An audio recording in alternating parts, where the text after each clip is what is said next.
When we went to Ireland recently, people kept asking us if we had family that came from there. I understand that partially this is because people don't really go to Ireland on vacation unless they have family roots there.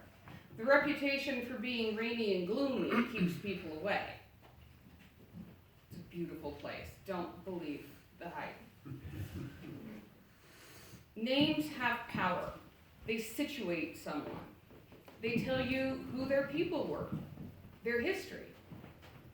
A cooper will have had a relative somewhere down the line that made barrels. Sigurdsson once had an ancestor who was the son of Sigurd. One of the difficult things about being African American is that people often can't find anything about their history past a certain point because their ancestors lost their names.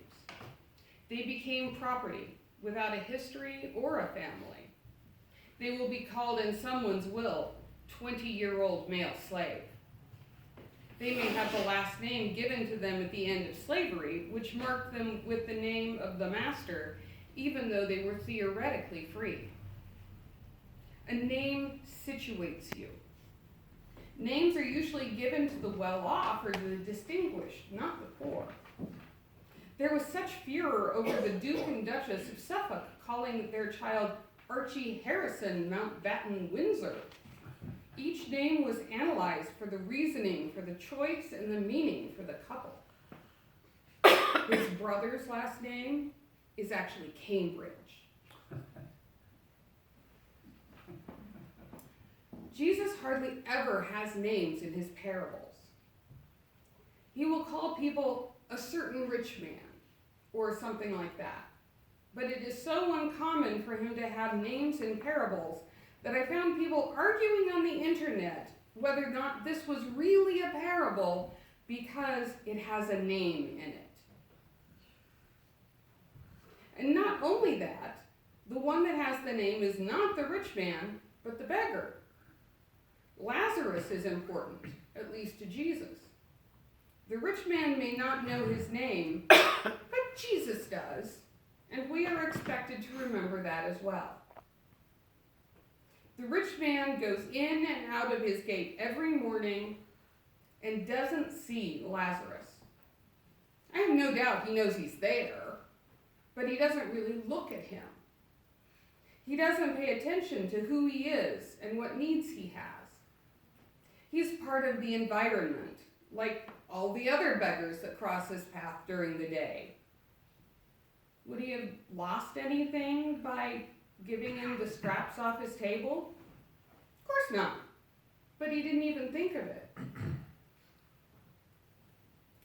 One of the reasons I believe the rich man has no name is because it's mine. I have been the person who didn't see the homeless person, or having seen, walked on. I see them less often here in Weiser, but I wonder occasionally about the man with the oversized bag sitting on a park bench, and the people who stand by the Walmart asking for alms. Makes you think of it differently when you call it alms instead of begging. I know they're there. They're just better hidden. In Pittsburgh, though, I worked downtown and wheeled my chair from the trolley stop across the bridge and up through the downtown to my office. I would see the homeless sitting on the street, their heads not much lower than mine. They would have a blanket, perhaps a sign, or a hat to put offerings in, and occasionally a dog that looked much better fed and groomed than they did. I think it's easier to ignore people when your head is a lot further above them. At least it was for me anyway. I worried about what I ought to do. I didn't have much money, but my experience told me that giving cash would lead to them buying drugs or alcohol anyway. I couldn't put much in my backpack, and I didn't know if they had a place to cook or anything. If I tried to give everyone I saw something, I would be out of money by the end of the first week. I was often in the position of pretending I didn't see and feeling guilty. All too rarely, I gave away half my lunch, figuring at least that gave them something to eat. A lot of time we pretended as if we didn't see one another. Bless you on our lips offered just to the side of each other's face. I never asked anyone their name. My then husband could never understand why I worried about this when just a couple of blocks over there was food available at the Episcopal church. According to the 2018 report on homelessness in Idaho put out by the state, at least 5,500 people were homeless last year, 1/3 of them children. This is the 3rd year in a row that the rate of homelessness has increased. Most of the time people complain about the homeless, the mess they make, the services they require, the way it smells, the lack of latrines. Rather than seeing our brothers and sisters in need of care, we see places to be avoided, complain about views that used to be beautiful before they came. Instead of leprosy, they are mentally ill or drug addicted or both. Conditions that will cast you out of society equally as well. We don't have the money to make things better for them. Somehow it's always them. It's as though they weren't a part of us. If we can't cure the disease of poverty, we feel helpless. We stop thinking about the person and start thinking about the economics and the public policy and so on. We don't see Lazarus lying at the gate of the house in the rain. We don't know Lazarus' history. If he was from a family of beggars and lepers, if he had once been successful and now was cast out because of his disease, if he spent all the meager coins he was given to feed a family at home or spent it all on cheap wine. He couldn't go to temple because he was unclean, so he certainly wasn't saved by his piety.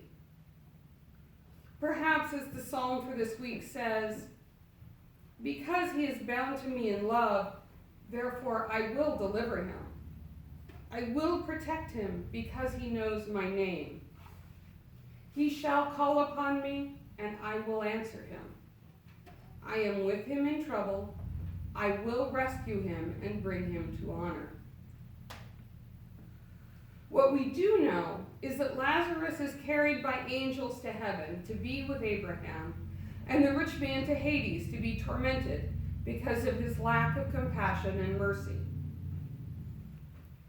Is he thirsty as a repayment for all the water he could have offered and did not?